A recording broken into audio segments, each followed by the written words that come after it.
याआधी मन की बात हा संडे स्पेशल कार्यक्रम केंद्र सरकारच्या माध्यमातून आयोजित केला जायचा, पण या रविवारी केंद्र सरकारने सर्वसामान्य जनतेचाच कार्यक्रम लावलेला दिसतोय।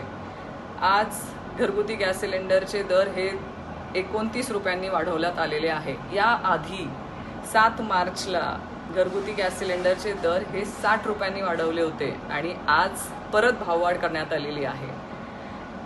ज्या उज्ज्वला गॅस कनेक्शनच्या माध्यमातून सामान्य माझ्या माता भगिनींचे अश्रू पुसण्याचं वार्ता केंद्र सरकार करत होतं, आज त्याच माझ्या माता भगिनींच्या डोळ्यामध्ये महागाईने अश्रू आणण्याचं काम सरकार करतंय। हे सरकारला दिसत नाही का?